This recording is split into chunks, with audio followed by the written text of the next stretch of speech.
দেখো দেখো আমার হাতের কেক খাইলে একবার মনে করতে হবে মাশাআল্লাহ বলতে ভুলবা না।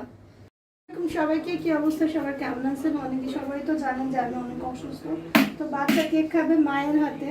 তো আমি আজকে ডাক্তার দেখাই আসার পরে একটু ভালো বুঝতেছি শরীরটা, যদিও কালকে আবার যেতে হবে সেলাই কাটার জন্য। কালকে যাবো না পরশুদিন যাবো সেটা ভাবতেছি, শুকায় না নাকি এখনো। তারা বলছে যে একটু শুকাই দিন তারপর আসার জন্য। তো এই যে এখানে কেকটা আমি বানানোর জন্য ডিমগুলো আগেই করে নিচ্ছি। আর আমার বাসার কেক ওরা বেশি পছন্দ করে, আপনাদের সাথে শেয়ার করবো আমি কীভাবে কেক বানাই। ডিমের কুসুমটা সাদা অংশটা আলাদা করে নিচ্ছি। এই তো দেখতে পাচ্ছেন সাদা অংশটাকে আমি এখন ব্লেন্ড করে নিচ্ছি, আর এই যে কুসুমগুলোকে ব্লেন্ড করে নিব। আর এখন সব কিছু মিলায় মানে ফোমই করে নিয়েছি জাস্ট। মানে আমি রেসিপি দিচ্ছি না আপনাদেরকে, আমি যেভাবে করে কেক বানাই সেটাই আসলে জাস্ট দেখিয়ে দিচ্ছি। আর 1 কাপ চিনি দিয়েছি, আর তেলটা আমি মাইপাও দিয়ে আন্দাজে দিয়ে দিছি যেটুকু মনে হয়েছে প্রয়োজন। গুঁড়ার দুধও আমি 2 চামচ দিয়ে দিয়েছি। আর গুঁড়া দুধটা একদম অপশনাল, আপনার মন চাইলে আপনি দিতে পারেন, না মন চাইলে না। একটু লবণ দিয়ে দিচ্ছি, আর 1 কাপ আটা, জাস্ট 1 কাপ আটা, বেশি আটা দিতে যাবে না, তাহলে কেকটা অনেক বেশি সফট হবে না, মজা হবে না। আমি 1 কাপ আটাই দিই, আর এখানে বেকিং পাউডার দিয়েছি।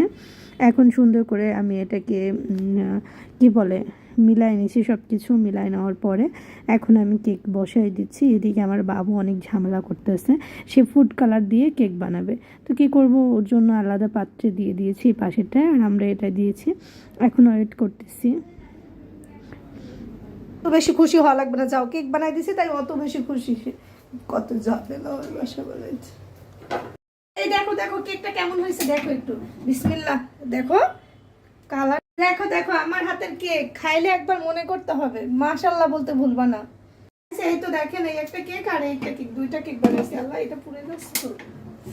তো যাই হোক 2টা কেকই হয়ে গেছে। এটা কিন্তু মাশাআল্লাহ হয়েছে, মাশাআল্লাহ বলতে ভুলবেন না। দেখেন কেকটা কিন্তু কালারটা অনেক সুন্দর হয়েছে, দেখছেন অনেক সুন্দর হয়েছে। আর বাবার জন্য ফুড কালার দিয়ে বানাইছি, তো ওটা আসলে ওই যে হেজাবল্লা হয়েছে। আচ্ছা, কেকটাকে আমি এখান থেকেই একবারে মানে মোল্ড করে নিতে চাইছিলাম, তা দেখি পারতেছি না, গরম গরম হচ্ছে না। মানে এটা থেকে এই যে এরকম সরাই নিতে চাচ্ছি আর কি একসাথে, দেখা যাক কি হয়। চলো তোমারটাও নিয়ে যাবো একসাথে। আচ্ছা দাঁড়াও, এটাকে একটু উঠে নিব। ও মাই গড, এটা ভাঙে গেছে। সমস্যা নেই, ঠিক করে দিব আমি, টেনশন করো না। কাগজ এই যে উঠে গেছিলো, ঠিক করে দিছি না বলো। এখন এটাকে নিচ্ছি।